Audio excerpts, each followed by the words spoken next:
Boa noite, irmãos e irmãs, a graça e a paz do Senhor Jesus, o Senhor da igreja. Vamos abrir a palavra de Deus em Apocalipse, capítulo 4. Apocalipse, capítulo 4. Nós temos a descrição da primeira grande visão do apóstolo João, quando ele foi convidado por Deus para subir aos céus. E lá ele enxergou o trono glorioso de Deus. Deste modo, ele compreendeu, ele entendeu que a terra e os céus estão sob o governo daquele que criou todas as coisas. Nós vamos nesse domingo meditar aqui em Apocalipse 4, no próximo, se Deus permitir, no capítulo 5. E esses dois capítulos que iniciam a visão celeste do livro do Apocalipse descrevem Deus em seus dois principais atributos em relação a nós. Primeiro como Criador, que é justamente do capítulo 4, e depois como Redentor, que é a figura central do Cordeiro no capítulo 5. Hoje nós vamos meditar no capítulo 4 especificamente, vamos fazer a leitura deste capítulo, do versículo 1 até o versículo 11. Prestemos atenção, portanto, à leitura da palavra de Deus. Depois destas coisas olhei e eis não somente uma porta aberta no céu, como também a primeira voz que ouvi, como de trombeta, ao falar comigo, dizendo: sobe para aqui, e te mostrarei o que deve acontecer depois destas coisas. Imediatamente eu me achei em espírito, e eis armado no céu um trono, e no trono alguém sentado. E esse que se acha assentado é semelhante no aspecto à pedra de jaspe e de sardônio, e ao redor do trono há um arco-íris semelhante no aspecto à esmeralda. Ao redor do trono há também 24 tronos, e assentados neles 24 anciãos, vestidos de branco, em cujas cabeças estão coroas de ouro. Do trono saem relâmpagos, vozes e trovões. E diante do trono ardem 7 tochas de fogo, que são os 7 Espíritos de Deus. Há diante do trono um como que mar de vidro, semelhante ao cristal. E também, no meio do trono, e à volta do trono, 4 seres viventes, cheios de olhos, por diante e por detrás. O primeiro ser vivente é semelhante a leão. O segundo, semelhante a novilho. O terceiro tem o rosto como de homem. E o quarto ser vivente é semelhante à águia quando está voando. E os 4 seres viventes, tendo cada um deles, respectivamente, 6 asas, estão cheios de olhos ao redor e por dentro. Não tem descanso, nem de dia, nem de noite, proclamando: Santo, Santo, Santo é o Senhor Deus, o Todo-Poderoso, aquele que era, que é e que há de vir. Quando esses seres viventes derem glória, honra e ações de graças ao que se encontra sentado no trono, ao que vive pelos séculos dos séculos, os 24 anciãos prostrar-se-ão diante daquele que se encontra sentado no trono, adorarão o que vive pelos séculos dos séculos e depositarão as suas coroas diante do trono, proclamando: Tu és digno, Senhor e Deus nosso, de receber a glória, a honra e o poder, porque todas as coisas Tu criaste, sim, por causa da Tua vontade vieram a existir e foram criadas. Até aí, queridos, a leitura do capítulo 4. Quando nós meditamos os capítulos 2 e 3 de Apocalipse, nós vemos a realidade de uma igreja aqui na terra, representada nas 7 igrejas lá da Ásia Menor, uma realidade de muitos confrontos, de muitas lutas, de muitas dificuldades. Problemas internos, como divisões, como imoralidade, como problemas doutrinários. Problemas externos, a perseguição do Império Romano. Imagine só, uma igreja frágil, pequena, indefesa, sem direito algum perante a sociedade, sem qualquer direito civil na época, totalmente à mercê de um império avassalador, de um império que havia esmagado nações, um império que há séculos já, dá para dizer, estava agindo, desde do primeiro século a.C., estava agindo e conquistando povos e nações e reinos, e ainda iria se expandir muito até a conquistar grande parte do mundo antigo. Esse era o grande inimigo da igreja cristã no primeiro século, o Império Romano. Como a igreja, uma instituição tão frágil, sem armas, sem líderes influentes na sociedade, porque os cristãos não eram líderes influentes na sociedade. Eram pessoas humildes, eram pessoas simples, muitas inclusive, pessoas das classes mais baixas da população. É claro que havia também pessoas das classes mais altas que iam aos poucos se convertendo. Mas em si, era considerada uma igreja de pescadores, uma igreja cujos principais líderes eram galileus, eram homens que eram considerados como iletrados. Como uma igreja assim conseguiu resistir ao poderio do maior império que esse mundo já viu?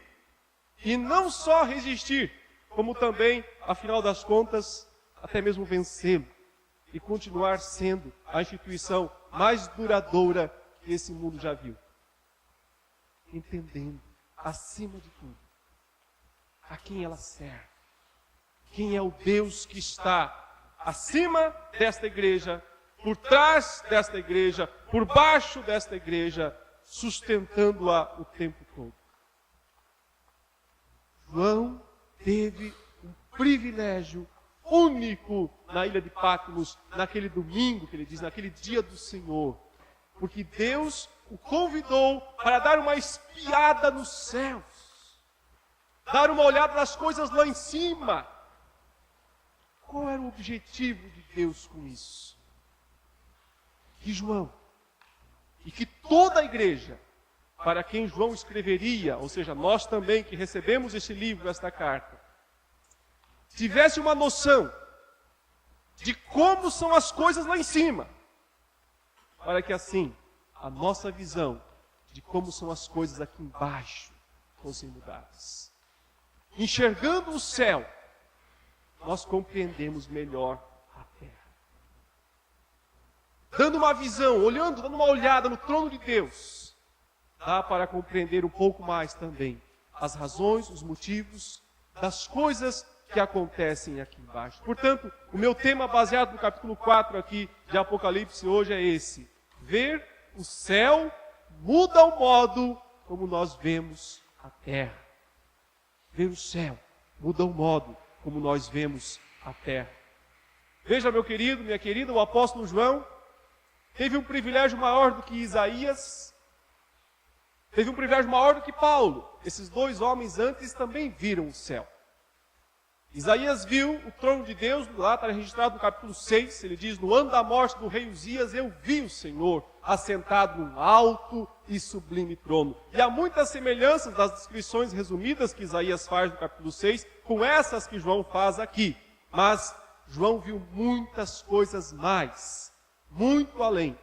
O apóstolo Paulo, o que tudo indica também, foi convidado para ir até o céu, ele mesmo diz, que conhecia um homem no Senhor, provavelmente ele mesmo, não estava querendo se exaltar com essa ideia, com essa revelação. E ele diz que foi até o terceiro céu e lá viu coisas inefáveis e não foi permitido a ele que registrasse.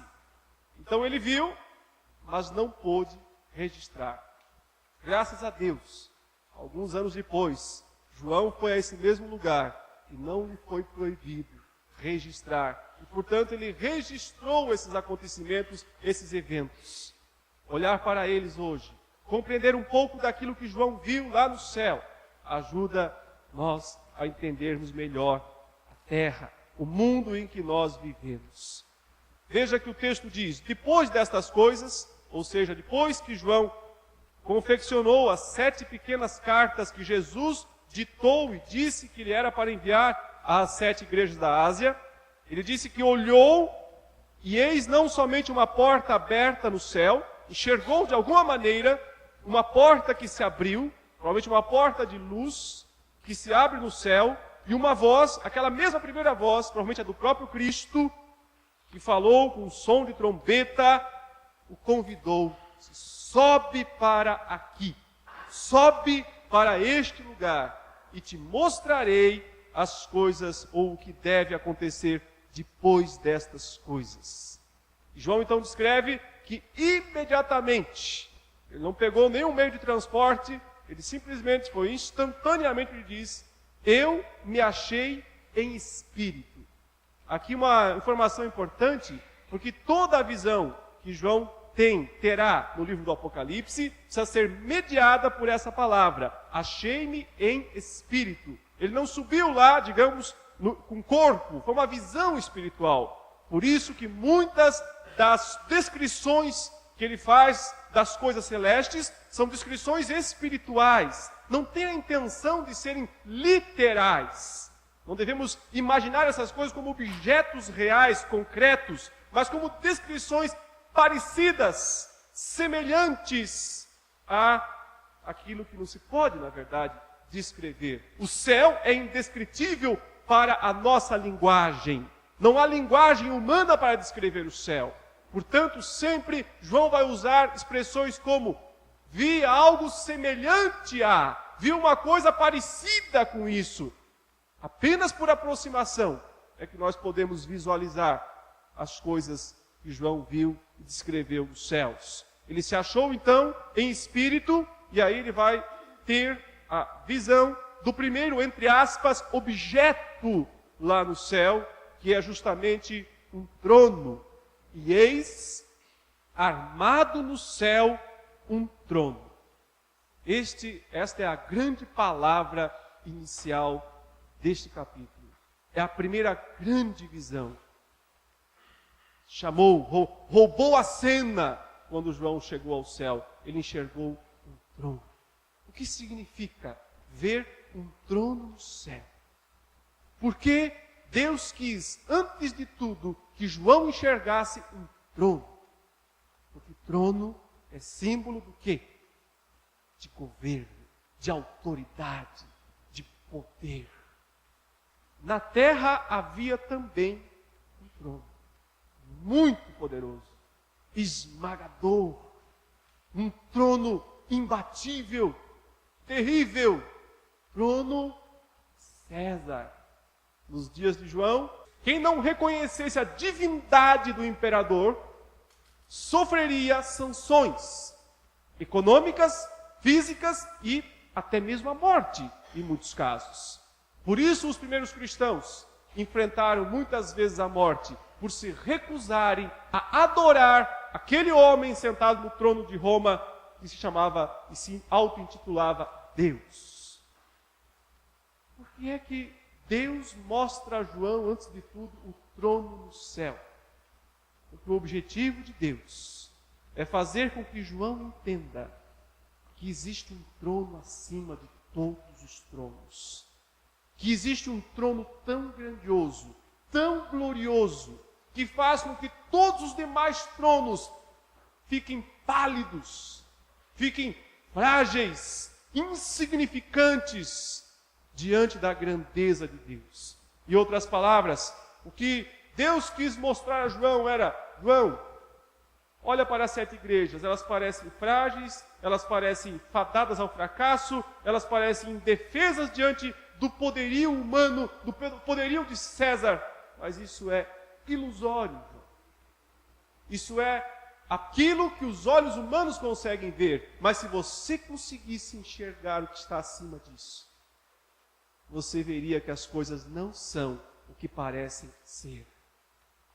Como aquele moço do profeta no Antigo Testamento, que se desesperou de cima do monte, quando enxergou os exércitos da Síria lá embaixo, rodeando, e ele pensou que estava sozinho com o profeta em cima do monte, e o profeta então orou e disse: Deus, abre os olhos desse meu auxiliar aqui, para que ele veja o real, a realidade, o que os olhos não podem ver. E então o moço do profeta enxergou o monte coberto de carros e de cavaleiros, totalmente tomado pelo exército dos céus.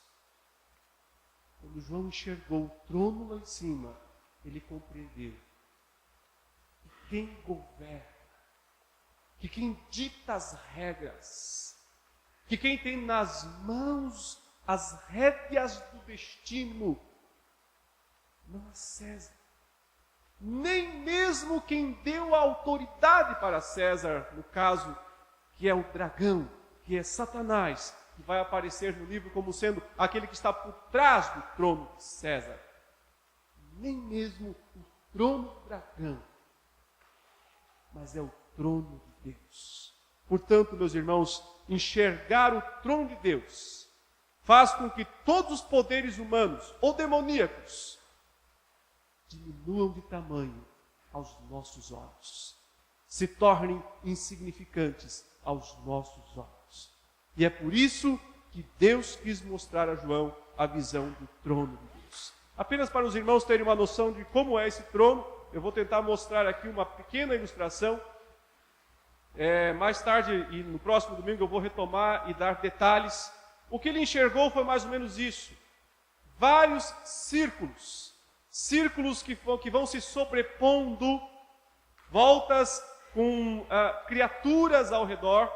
Essas criaturas, cada uma com a sua função, cada uma com a sua representação, compõem uma grande corte celeste. A ideia é transmitir isso. Há uma grande corte celeste ao redor do Deus Todo-Poderoso. E algo muito grandioso vai acontecer no meio dessa grande corte celeste. Então, o texto diz o seguinte, veja, eu me achei então em espírito e eis armado no céu um trono e no trono alguém sentado. Ele não vê Deus como Deus é, que é Deus o Pai, a primeira pessoa da Trindade. Ele não se arrisca a fazer nenhuma descrição de Deus. Ele apenas descreve Deus em termos de cores. Observe que ele diz, e esse que se acha assentado, que é o versículo 3, olha aí, semelhante, no aspecto à pedra de jaspe. Jaspe é a primeira pedra preciosa aqui, utilizada para descrever um pouco do esplendor de Deus. O jaspe é uma pedra branca, transparente, algo como cristal, algo como diamante. É a primeira cor, é a do centro, como está aqui mais ou menos nesse diagrama, nessa figura. No centro você tem a cor branca, a cor do jaspe. É o primeiro círculo dos 7 que estão ao redor deste trono. Esta cor, jaspe, branco, reluzante, diamante, é uma indicação, provavelmente, do principal dos atributos de Deus. Qual é o principal, o maior dos atributos de Deus, que inclusive será cantado aqui pelos 4 seres viventes, que vão repetir 3 vezes a expressão, como também já fizeram lá os serafins no capítulo 6 de Isaías, Santo, Santo, Santo é o Senhor dos exércitos. Ou seja, o primeiro grande atributo se destaca nesse trono é a santidade de Deus. Observe que a segunda cor diz que é a cor do sardônio. Esse que se acha sentado no trono é semelhante no aspecto à pedra de jaspe e de sardônio. O sardônio era uma pedra bastante conhecida naqueles tempos, preciosa também, mas sua cor não era branca, sua cor era vermelha, avermelhada. A cor vermelha vem junto com a branca. Por que será que ele usa essas cores para descrever o que está no ponto mais central do trono de Deus? Provavelmente porque essas duas cores, o branco representando a santidade de Deus e o vermelho representando o sangue de nosso Senhor Jesus Cristo, capaz de nos purificar dos pecados que também são representados na Bíblia pela cor vermelha, ainda que os vossos pecados sejam como escarlate ou como carmesim, se tornarão brancos, brancos como a lã, como alva neve.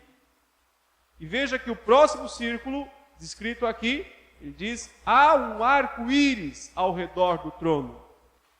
semelhante no aspecto à esmeralda. Um arco-íris tem 7 cores, mas este arco-íris aqui, que vem terceiro, é o terceiro círculo, tem um brilho esverdeado, como da pedra de esmeralda.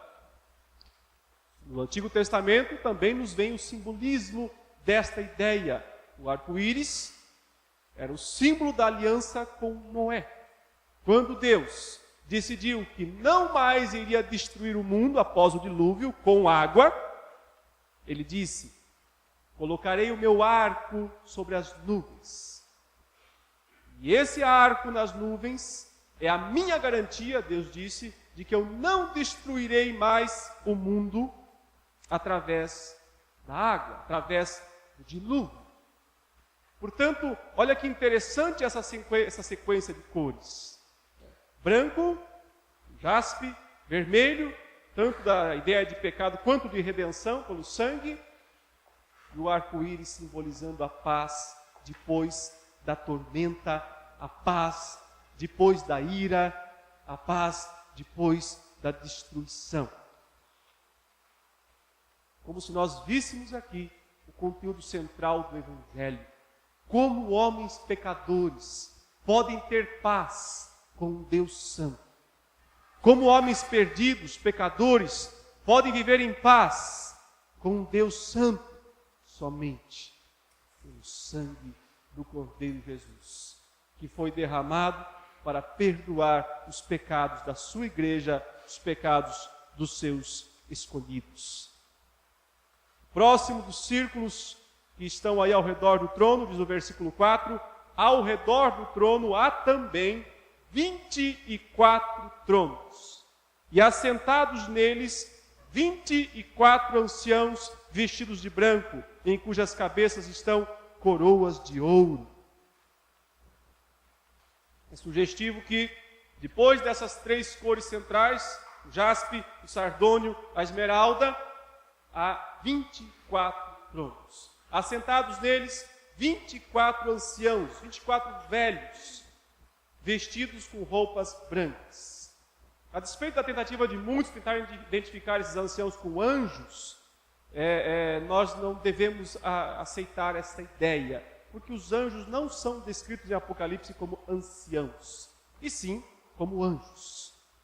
A interpretação destes personagens aqui deve ser buscada justamente na teologia da igreja. 24 é um número muito sugestivo aqui, porque nós temos no Antigo Testamento 12 patriarcas e no Novo Testamento 12 apóstolos. Sim, é evidente que outros apóstolos e patriarcas foram acrescentados. Por exemplo, já entre os patriarcas tínhamos as meias tribos de Efraim, de Manassés, e também acrescentados aos 12 apóstolos foram, por exemplo, Paulo e Barnabé. Mas o número 12 ficou simbolizado, ficou algo emblemático. 12 é o número dos apóstolos, 12 é o número dos patriarcas. E se você tem 24 anciãos, então o símbolo significa o seguinte: toda a igreja do Antigo e do Novo Testamento representada no céu, próxima do trono de Deus. Logo após do branco, do vermelho, do arco-íris, está a igreja, representada no céu. Como um dia será, inclusive, mas já é, inclusive, hoje, parcialmente, porque parcialmente a igreja já está no céu. Nós ainda estamos aqui, muitos que ainda vão nascer, e um dia todos estarão reunidos no novo céu e na nova terra. Mas o sentido aqui é: Deus traz para perto de si o seu povo, a sua igreja. Isso é extraordinário, meus queridos, porque na terra, quem era essa igreja?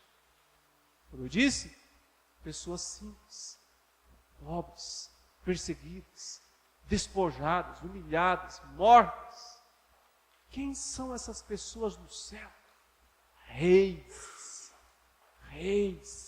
assentados em tronos, com coroas de ouro na cabeça, vestidos de roupas brancas. É assim que Deus vê a sua igreja. Por isso que eu disse, enxergar o céu, muda o modo como nós enxergamos a terra.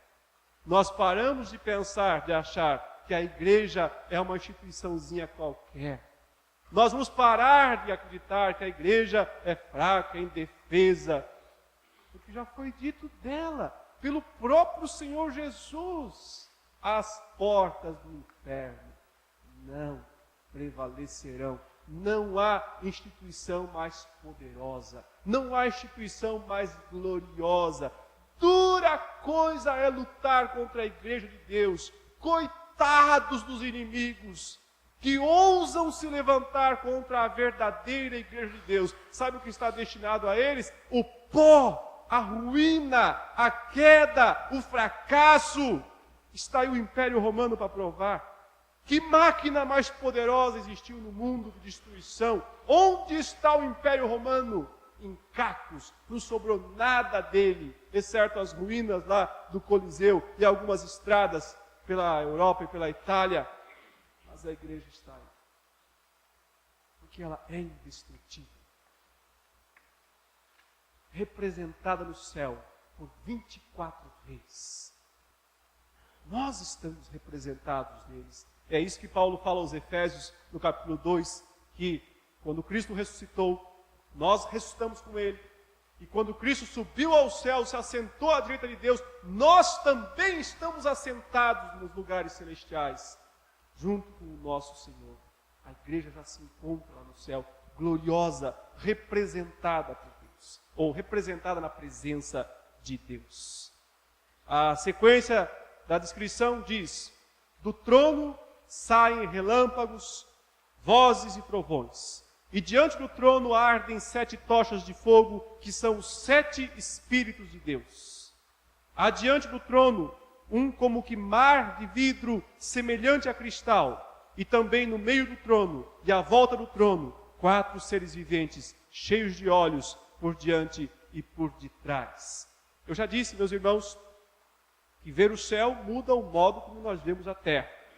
E disse que Deus fez questão de, em primeiro lugar, mostrar o seu trono para João, para que João percebesse, e a igreja toda com ele, que quando nós percebemos o poder de Deus, a grandeza de Deus, a grandeza do trono de Deus, os demais tronos diminuem.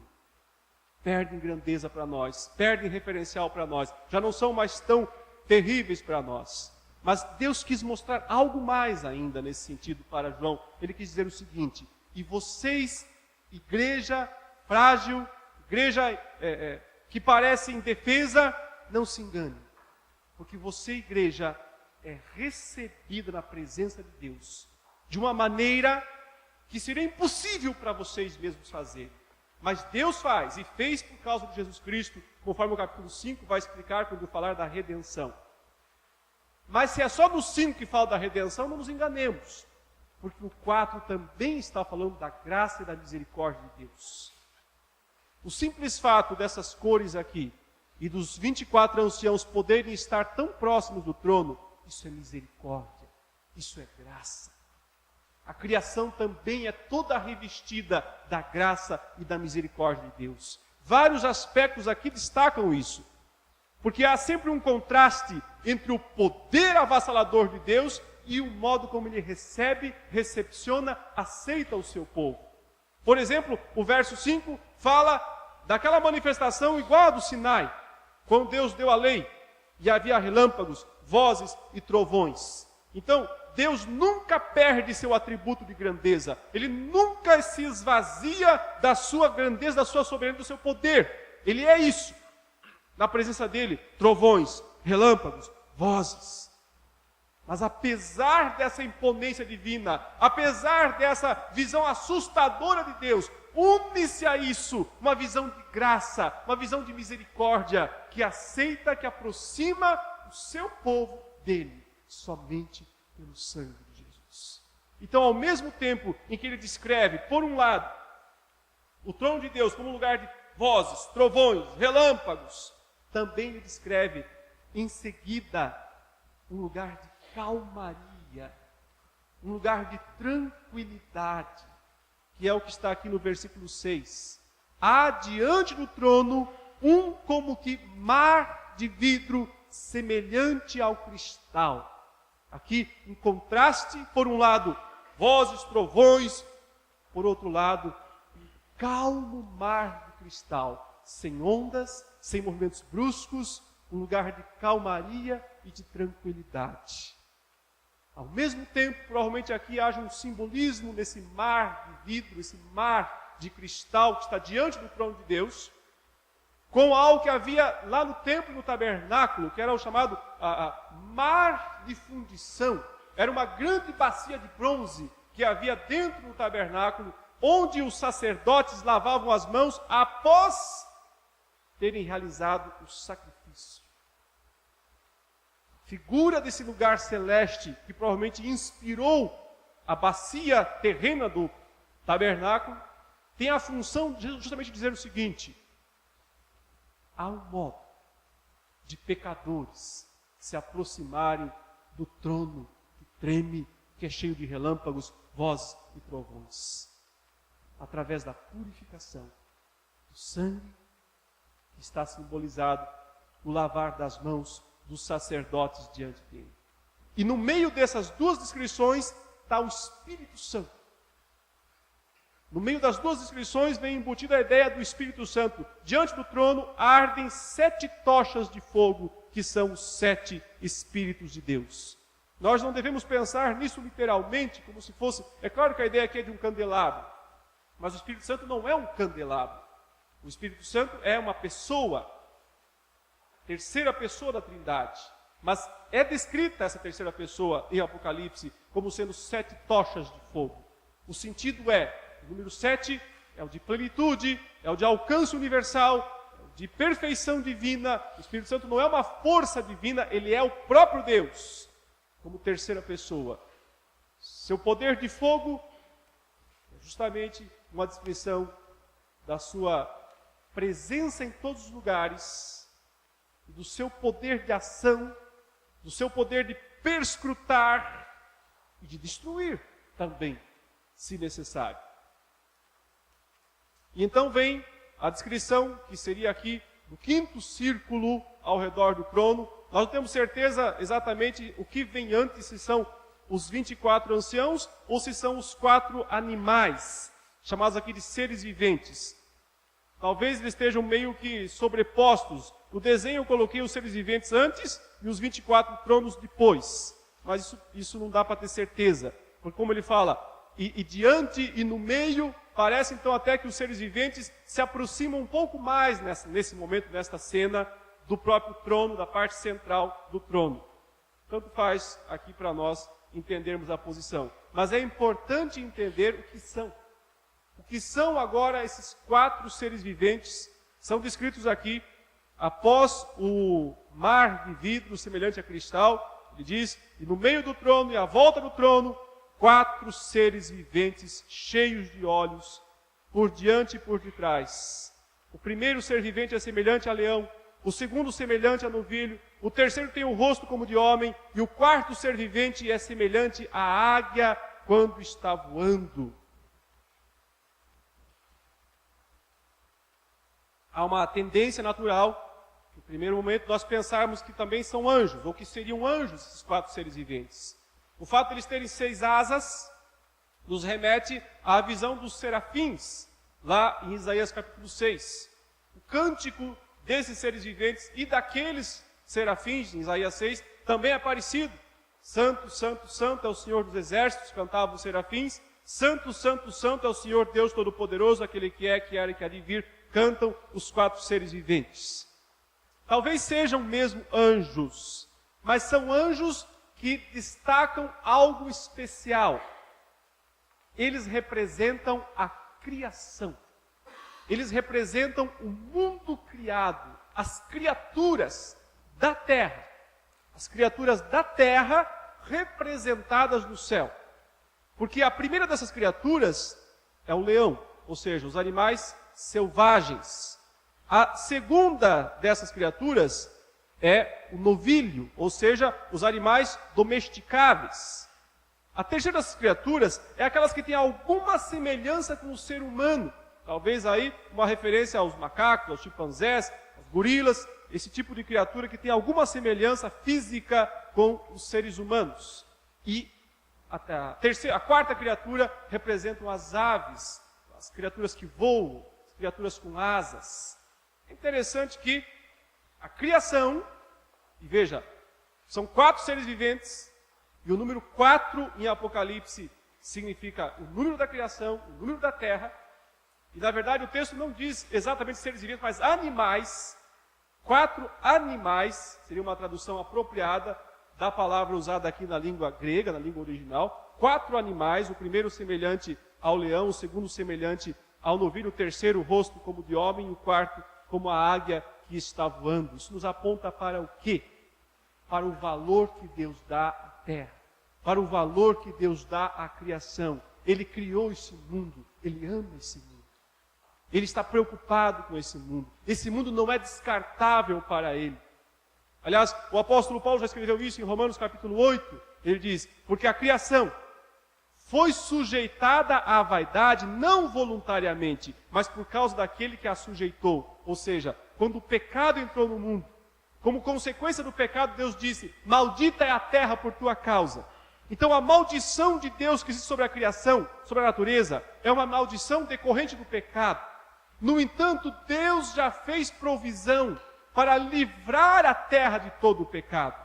Por isso que diz que a criação geme e suporta angústias até agora, esperando para ser redimida da corrupção. Deus fará um novo céu e uma nova terra. É assim que acaba o livro do Apocalipse. Vi novo céu e nova terra. A terra não é descartável. Deus não vai jogar a terra fora. Ele vai renová-la. Ele vai levá-la à perfeição vindoura e gloriosa. E esses 4 seres viventes, esses 4 animais, talvez anjos, mas que representam os 4 tipos de criaturas principais que existem no mundo, já estão lá, muito próximos de Deus, mostrando que Deus tem uma provisão redentora também para a terra, também para a criação. Olhar para o céu muda o modo como nós enxergamos a terra. Nós começaremos a perceber que a criação é importante também. Importante para Deus, importante para os propósitos de Deus. Isso tem grandes implicações. Tem implicações para a ecologia, tem implicações para o modo responsável que nós temos que viver aqui nesse mundo, para o administrar na natureza. Lembre que quando Deus criou o homem, Ele colocou no jardim para cultivar e guardar, não para explorar e destruir, não para pisotear, mas para cultivar e guardar. Diante de Deus, a natureza está lá também representada. E um dia ela será aperfeiçoada. Assim como a igreja, os 24 anciãos, a igreja, os salvos, os redimidos, os 4 animais, a natureza.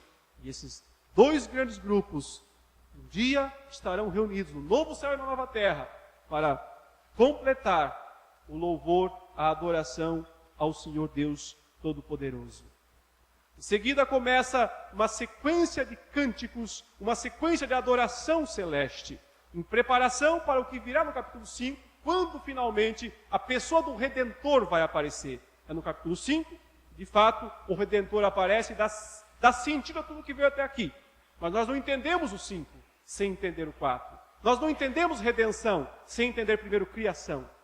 Nós não entendemos novo céu e nova terra sem entender primeiro o céu e a terra atual. Primeiro a queda, depois a redenção. Primeiro criação, queda, depois redenção e consumação. Essa é a sequência. É um capítulo, são 2 capítulos altamente teológicos, os capítulos 4 e 5 de Apocalipse. Fiquemos no 4 apenas hoje. Diz o seguinte: os 4 seres viventes, verso 8, tendo cada um deles respectivamente 6 asas, estão cheios de olhos. Aqui tem uma curiosidade, porque na verdade ninguém sabe o sentido dessa expressão. Estão cheios de olhos.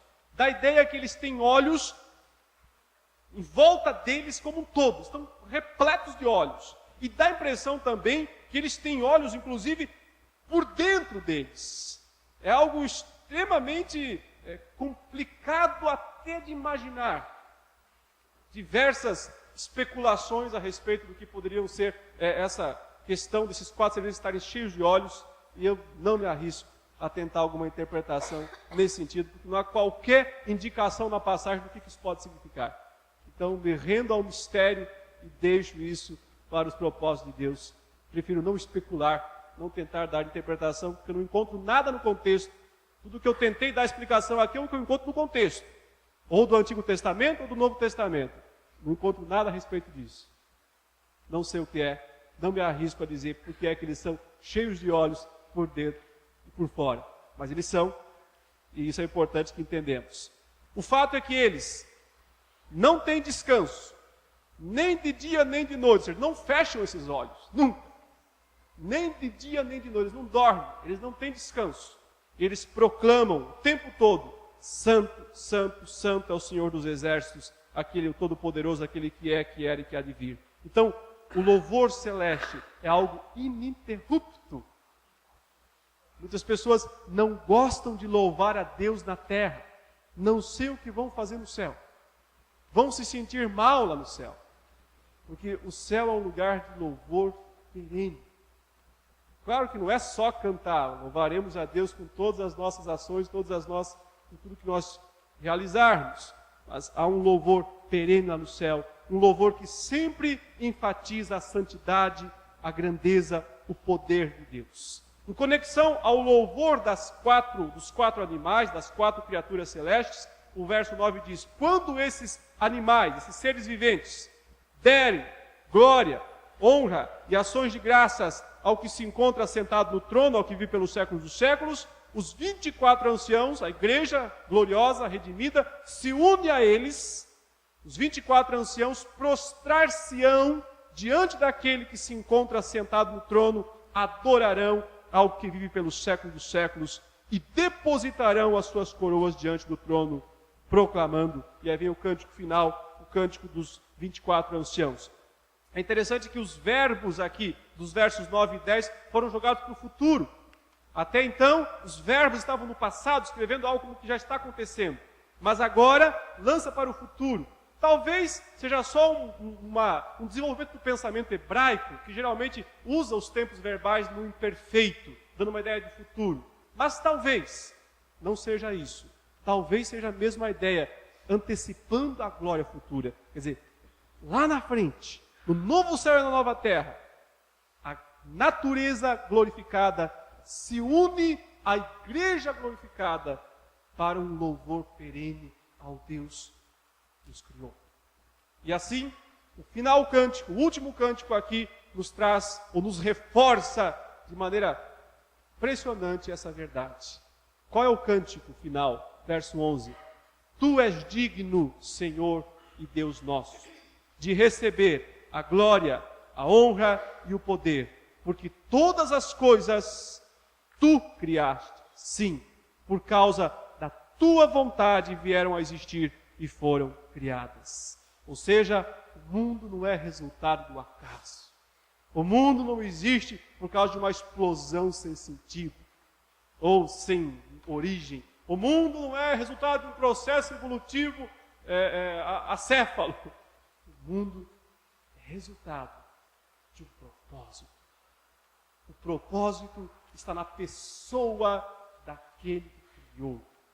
Olhar para o céu faz com que nós passemos a ver a terra com outros olhos. Por quê? Porque lá em cima tem um trono. E ver esse trono faz com que, meus irmãos, os demais tronos aqui na terra diminuam. Olhar para o céu faz com que mude tudo que nós vemos na terra. Porque na terra nós vemos uma igreja limitada, perseguida, quase sempre ridicularizada pelo mundo. Mas no céu nós vemos 24 tronos. E lá está a igreja gloriosa, coroada, coroas de ouro, representando ou diante de Deus. Na terra nós vemos uma natureza se deteriorando, sendo destruída, sendo explorada, sendo usada por interesses de malfeitores.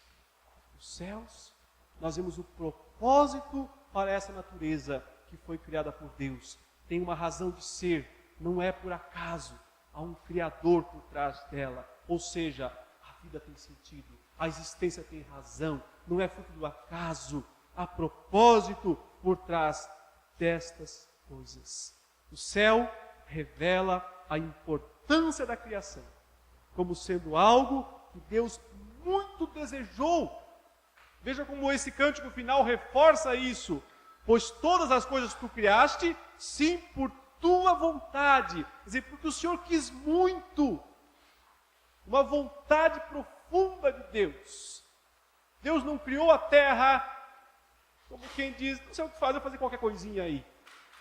Ele criou a terra alimentado por um sentimento, por um desejo profundo de fazer isso. Ele ama esse mundo. Porque Deus amou ao mundo de tal maneira que deu o seu Filho unigênito, para que todo aquele que nele crê não pereça, mas tenha vida eterna. E esse Filho, o Redentor, vai roubar a cena, vamos dizer assim, no capítulo 5, que é o que nós meditaremos, Deus permitir, na próxima semana. Até aqui, que possamos lembrar, possamos entender o quanto nós precisamos olhar mais para o céu. O quanto nossos olhos precisam estar mais fixos nas coisas do alto. Porque quanto mais estivermos fixos nas coisas do alto, mais compreenderemos as aqui de baixo e menos seremos influenciados por elas. E mais influenciaremos o mundo em que nós vivemos. Você pode agora curvar a sua cabeça, fechar os seus olhos, orar ao Senhor, glorificando-o por tudo aquilo que Ele fez. Todo-Poderoso Deus, Senhor dos céus e da terra, te louvamos, te exaltamos, ó Pai, pela grandiosidade das revelações que estão neste livro. Nos ajude, Senhor, a compreender cada vez mais estas palavras. Desvenda os mistérios profundos dessa Escritura, para que assim contemplemos com ainda maior fervor em nosso coração a Tua grandeza, o Teu poder, a Tua soberania. Louvamos-te, Senhor, porque não somos fruto do acaso, porque vivemos num mundo que parece dominado por trevas, mas acima de tudo está o trono do Senhor, e os Teus propósitos nunca, jamais serão frustrados. Obrigado também pela Tua igreja. Obrigado porque o Teu povo é reconhecido pelo Senhor como reis e sacerdotes. E que nós possamos viver, de fato, com essa responsabilidade que temos, sendo dignos do chamado do Senhor. Em nome de Jesus. Amém. Graças ao Senhor.